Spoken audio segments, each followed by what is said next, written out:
3 अक्टूबर से शारदीय नवरात्रि की शुरुआत हो रही है। 12 अक्टूबर विजयदशमी दशहरा के साथ ही इस पर्व का समापन होगा। 3 अक्टूबर मां शैलपुत्री की पूजा, 4 अक्टूबर मां ब्रह्मचारिणी की पूजा, 5 अक्टूबर मां चंद्रघंटा की पूजा, 6 अक्टूबर मां कूष्मांडा की पूजा, 7 अक्टूबर मां स्कंदमाता की पूजा, 8 अक्टूबर मां कात्यायनी की पूजा, 9 अक्टूबर मां कालरात्रि की पूजा, 10 अक्टूबर मां सिद्धिदात्री की पूजा, 11 अक्टूबर मां महागौरी की पूजा, 12 अक्टूबर विजयदशमी दशहरा। पहले दिन मां शैलपुत्री की पूजा करने का विधान है। मां की कथा पढ़ने से सुख समृद्धि आती है। नवरात्रि 2024 फर्स्ट डे पूजा, पहला दिन मां शैलपुत्री। नवरात्रि के 9 दिन जगत जननी मां दुर्गा के 9 स्वरूपों की पूजा होती है। मां के 9 स्वरूप और उनका नाम अलग ही अर्थ और लोगों को नई सीख देने वाले हैं। नवरात्रि का पहला दिन मां शैलपुत्री को समर्पित है, जो हिमालय राज की पुत्री हैं। इसी के चलते उनके नाम का अर्थ भी कुछ ऐसा है। शैल माने पत्थर या पहाड़। पहले दिन शैलपुत्री की पूजा का महत्व भी है।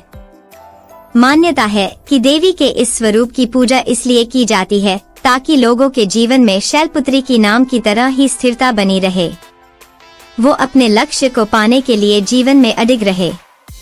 नवरात्रि के पहले दिन कलश स्थापना के बाद मां शैलपुत्री की पूजा का विधान है। कलश स्थापना के बाद दुर्गा सप्तशती का पाठ किया जाता है।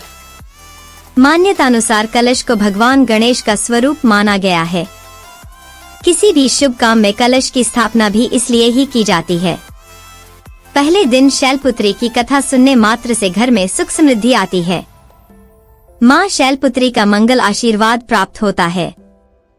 नवरात्रि का पहला दिन मां शैलपुत्री कथा।